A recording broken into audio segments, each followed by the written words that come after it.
يا أيها الذين آمنوا كتب عليكم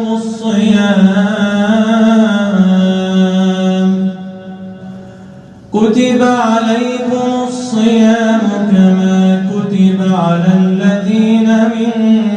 قبلكم لعلكم تتقون أياما معدودات فمن كان منكم مريضا أو على سفر فعدة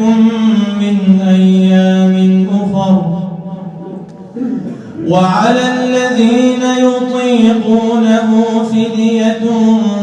طعام مسكين فمن تطوع